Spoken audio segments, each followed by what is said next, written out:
వేయి పడగలు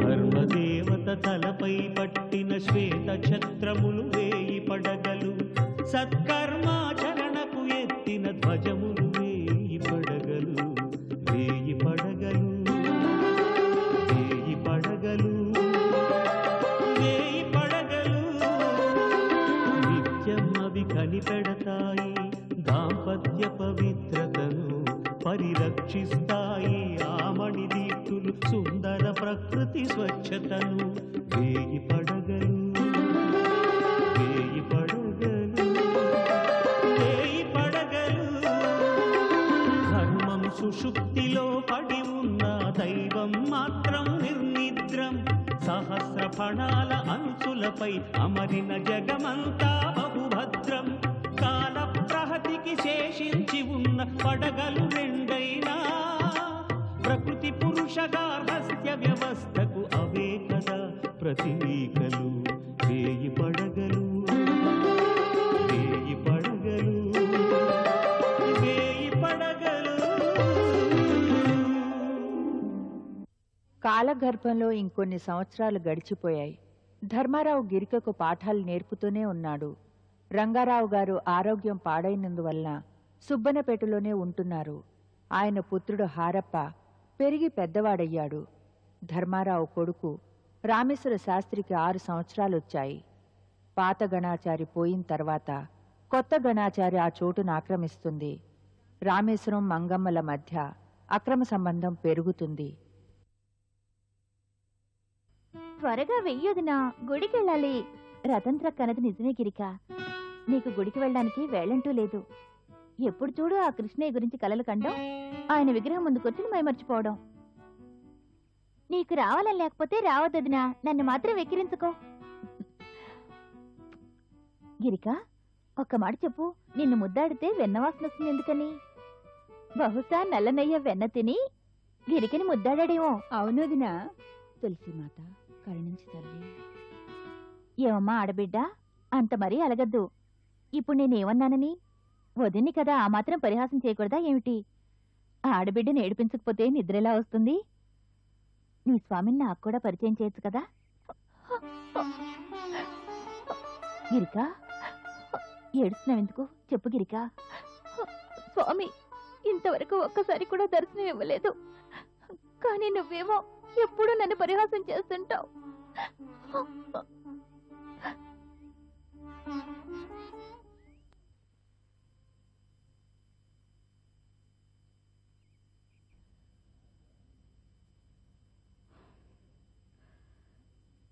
ఏమండి, లేవండి లేవండి.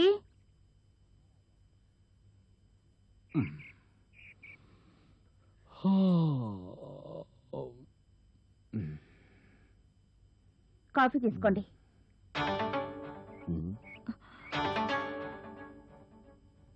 ఈ ఉంగరం ఎక్కడిది? నాకు దొరికింది. దొరికిందా? ఎక్కడ? అది అది నేను కూరలు కొనడానికి వెళ్తుంటే దారిలో కనపడింది, తీసేసుకున్నాను. అలాగా, దారిలో పడుంటే తీసుకున్నావా? నన్ను పిచ్చండి అనుకున్నావా? ఇంత మంచి ఉంగరం ఎవరు పారేసుకుంటారే? నువ్వు చాలా అదృష్టవంతురాలివి. ఈ మధ్య నీకు కొత్త కొత్త చీరలు, ఉంగరాలే కాదు ఇంకా ఏమేమో దొరుకుతున్నాయి. సరేగాని మగ, నిన్న సాయంత్రం సింగారించుకుని ఎక్కడికి వెళ్ళావే? పక్కటి లక్ష్మి ఉంది కదా, తనతో పాటు సినిమా చూడడానికి వెళ్ళాను. అలాగా.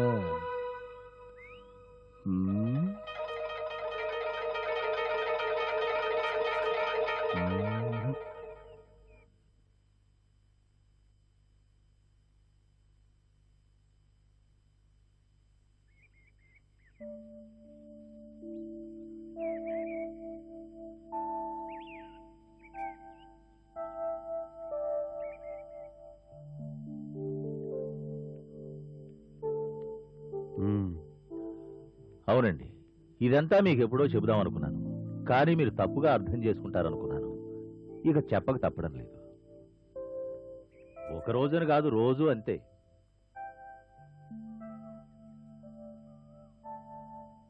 అవునండి, హారప్ప గారి చదువు నెపంతో ఈ మధ్య ధర్మారావు మళ్ళీ కోట్లో రావడం మొదలుపెట్టాడు. వాళ్ళిద్దరూ మంచి ఫ్రెండ్స్ కూడా అయ్యారు. బయట వాళ్లతో మాట్లాడడం అటుంచి హారప్ప గారు గదిలోంచి బయటికే రావడం లేదు. వెళితే ఈడ్సన్ గారి దగ్గరికి మాత్రం చదువుకోవడానికి వెళతారు. ఒకవేళ ధర్మారావు వస్తే అతనితో తప్పకుండా బయటికి వెళతారు. అంతేకాదు,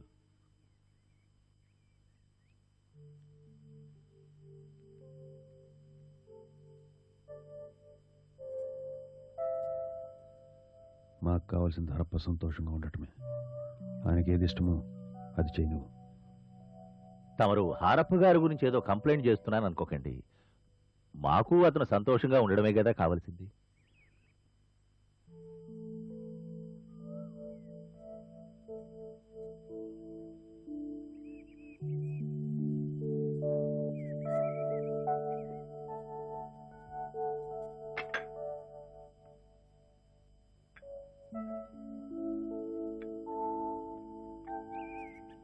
రామేశ్వరం, హరప్ప గారిని చూస్తుంటే మా తాతగారు హరప్ప నాయుడు గారు గుర్తొస్తున్నారు.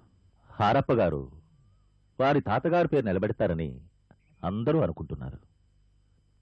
నువ్వేదో నగరపాలిక మీటింగ్ ఉందన్నావుగా, దానికి బిల్డింగ్ కట్టించాలన్నావు, ఏమైంది? అది నిన్న మీటింగ్ జరిగింది. కావలసిన ప్లాను, డబ్బు అన్ని రెడీగా ఉన్నాయి. వచ్చే నెల పని మొదలవుతుంది.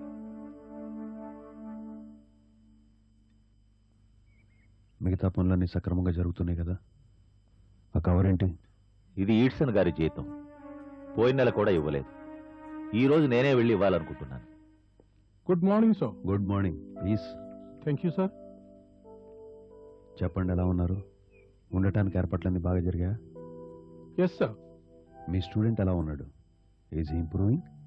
Of course he's very clever boy. కానీ ఒక్క విషయం, ఎప్పుడు చూసినా ఏదో సాడ్గా ఉంటాడు, ఏదో ఒకటి ఆలోచిస్తుంటాడు. But nothing to worry sir. As I understand him, he will definitely improve sir. ఏదో పని మీద వచ్చినట్లున్నారు. Nothing important sir. ఈరోజు ఫస్ట్ కదా, శాలరీ తీసుకుని మెడ్రాస్ వెళ్ళి రావాలనుకుంటున్నాను. ఓ ష్యూర్. రామేశ్వరం, ఈయన శాలరీ ఇదిగో తీసుకోండి. Thank you sir. 2 నెలల జీతం, టోటల్ 2400 లెక్క పెట్టుకోండి. వాట్ మిస్టర్ రామేశ్వరం, మీరు కూడా అలా మాట్లాడతారేంటి సార్? మీరివ్వడం నేను లెక్క పెట్టుకోవడమా? Never. Then shall I take leave now? Thank you sir. నేను కూడా నగరపాలక ఆఫీసర్కు వెళ్ళొస్తాను. అలాగే.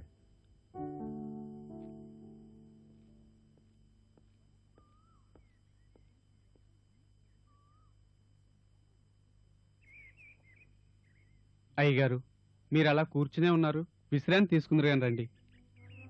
రండి అయ్యగారు.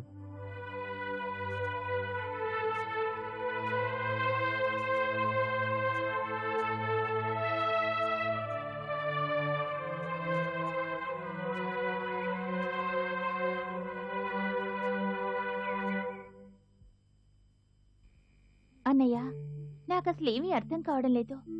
ఇదేం భక్తి? ఆ ప్రభు చరణాల దగ్గర నన్ను నేను ఎప్పుడో అర్పించుకున్నాను, కానీ ఆ ప్రభు నాకెందుకు దర్శనం ఇవ్వడం లేదు? నిరాశపడకు గిరిక. చంద్రుడు ఎలాగైతే చీకటిని పారద్రోలి వెలుగుని ప్రసాదిస్తాడు, అలాగే ప్రభు నీ జీవితానికి శ్వాసను ప్రసాదిస్తున్నాడు. ప్రభు చరణాల కంటే నీకు వేరే చోటే లేదు. సూరదాసు సుందర వర్ణం చేశాడు. मेरो मन अनंत कहाँ सुख पावे, मेरो मन अनंत कहाँ सुख पावे, जैसे उड़े जहाज को पंछी फिर जहाज पर आवे, मेरो मन अनंत कहाँ सुख पावे. సంయోగము వియోగము రెండింటికి ఒక స్థితి ఉంటుంది గిరిక. నా దుఃఖానికి అంతం లేదు. చలి, వేడి, ఎండ, వాన, నిప్పులాంటి వాటితో కలిసి సాధన చేయాల్సి ఉంటుంది. వియోగం తర్వాత కలుసుకునే స్థితి నిజంగా సుఖదాయకంగా ఉంటుంది కదా? ఓ ఉదాహరణ చెప్తాను విను.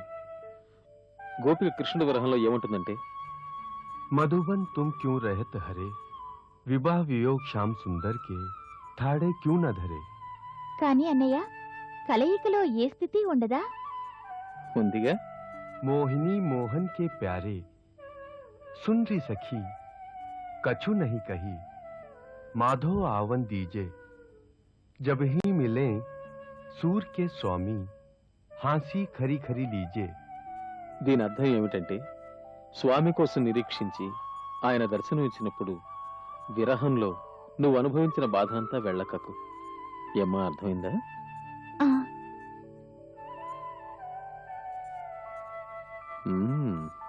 నువ్వు త్వరగానే అర్థం చేసుకున్నావే.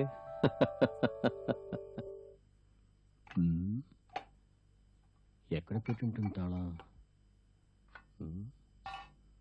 ఇక్కడ కూడా లేదు.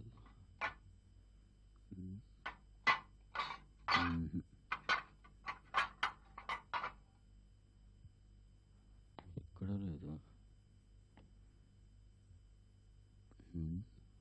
ఇందులో ఉందా చూద్దాం. ఇందులో కూడా లేదు.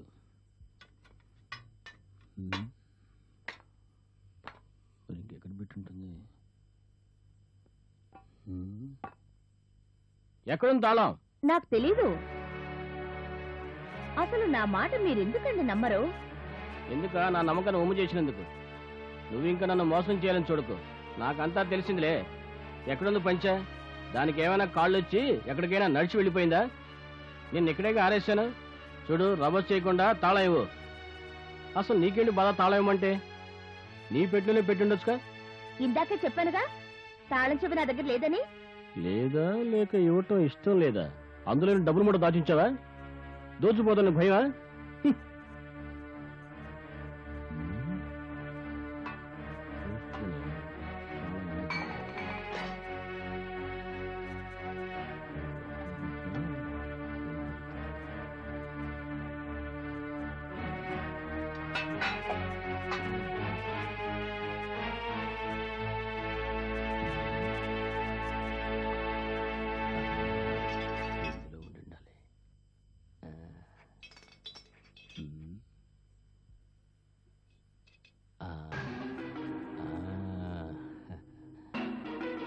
దొరికింది తాళం.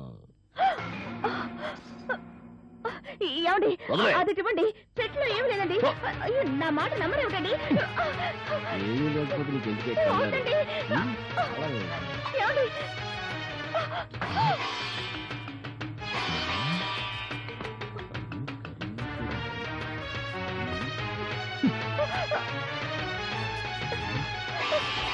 ఇవన్నీ ఎక్కడి నుంచి వచ్చాయి? ఎక్కడి నుంచి వచ్చాయి? ఇవన్నీ నావే. నువ్వు సంపాదించావా? అంటే నువ్వు సంపాదించేదని అయ్యావా? అలాగా. నీ పుట్టింటోళ్ళు నిన్ను పసుపు తాడుతోనే పంపించారు కదే. ఈ రోజు కూతురు మీద అంత ప్రేమ ఎలా పుట్టుకొచ్చిందే? చెప్పు, ఇవన్నీ నీకు ఎక్కడి నుంచి వచ్చాయి? చెప్పు. చెప్తావా లేదా? చెప్పు. ఎక్కడి నుంచి వచ్చాయి? చెప్పు. చెప్తావా లేదా? చెప్పవే.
ఇప్పుడు మీ ఆరోగ్యం ఎలా ఉంది నాన్నగారు?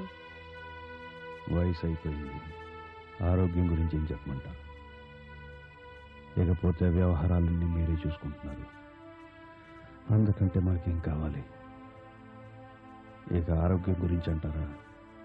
దాని గురించి మాకే దిగులు లేదు. మీరు ఆయుర్వేద మందులు వాడటం మంచిదనుకుంటున్నాం. 4-5 సంవత్సరాలు క్రమం తప్పకుండా వాడితే తప్పకుండా ఆరోగ్యం బాగుపడుతుంది. మేం ధర్మారావు గారితో చెప్పాం, ఒక మంచి వైద్యుణ్ణి తప్పకుండా పంపమని. ఆయన వస్తుండవచ్చు. హారప్ప గారు,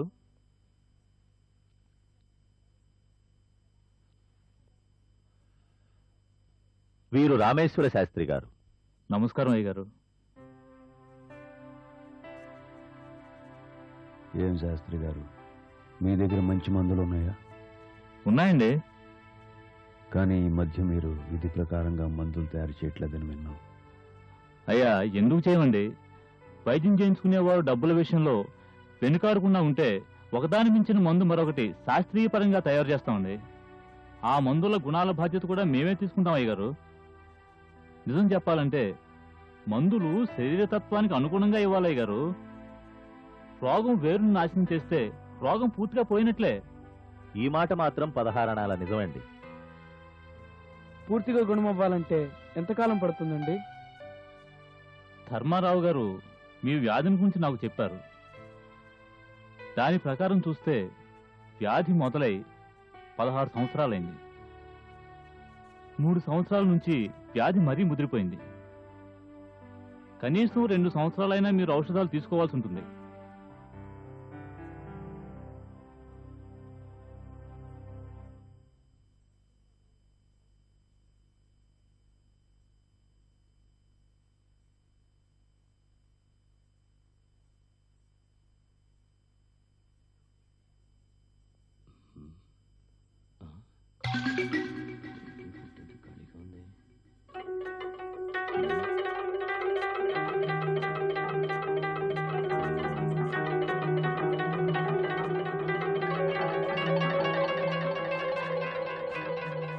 ఏయ్, లేవే, లే పైకి, లేవే.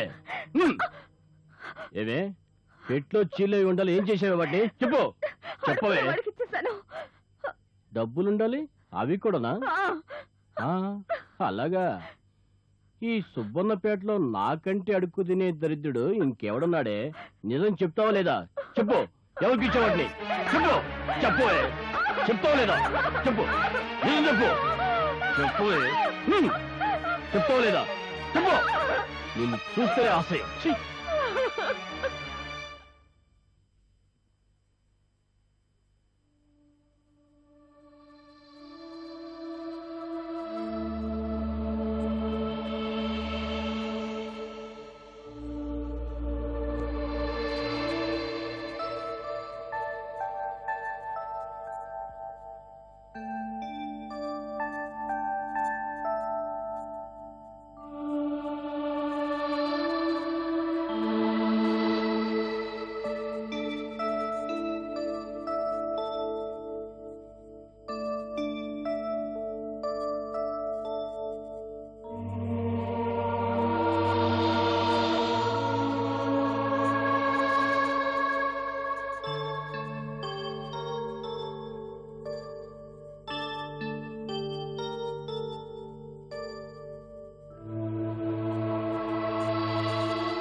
రంగారావు, 1000 పడగల స్వామికి ఇప్పుడు ఒక పడగే మిగిలింది.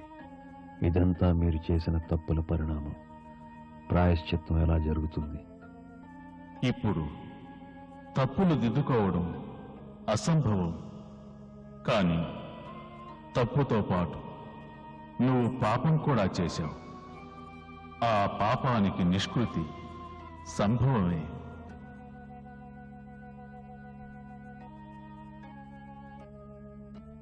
మేము వేణుగోపాల స్వామి భక్తులం.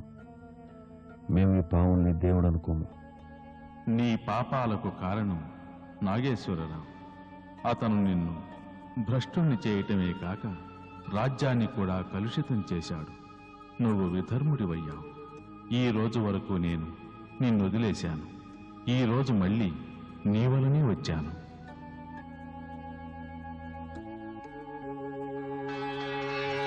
పాపాల నిష్కృతి ఎలా జరుగుతుంది?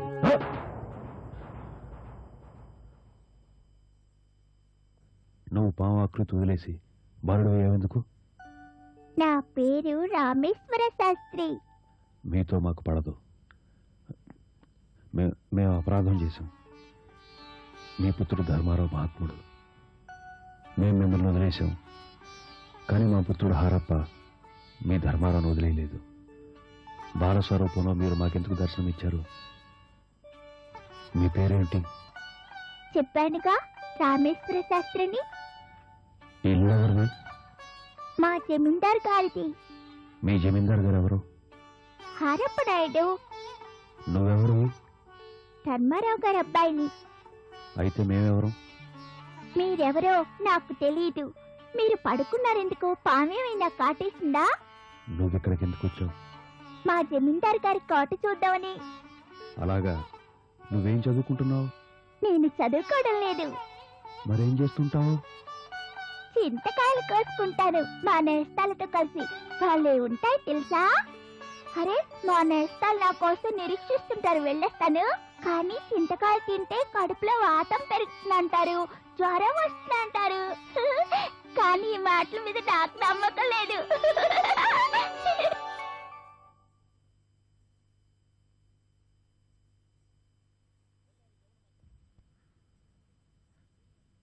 మీరు మాతో ఏదో చెప్పాలనుకున్నారు?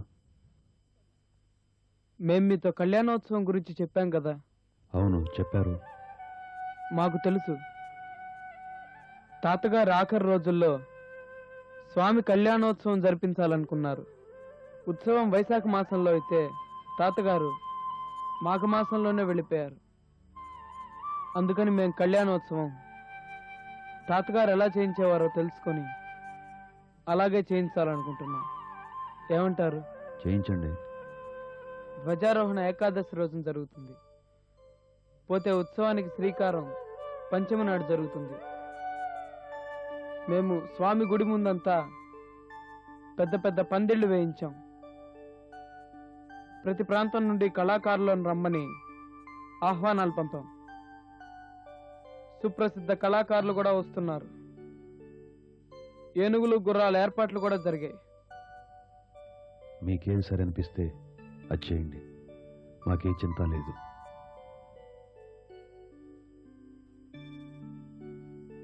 ఏమిటి, ఇంకేమైనా చెప్పాలనుకుంటున్నారా? అది సరే. మీ చదువు ఎలా సాగుతుంది? బాగానే సాగుతుంది. ధర్మారావు గారు వస్తున్నారా? వస్తున్నారు. ఆయన జీతం ఎంత కావాలి? నెలకు 15 రూపాయలు సరిపోతుందా? అలాగైతే ధర్మారావు గారు డబ్బులు పంపించమని గుమస్తా కబురు పెడతాం.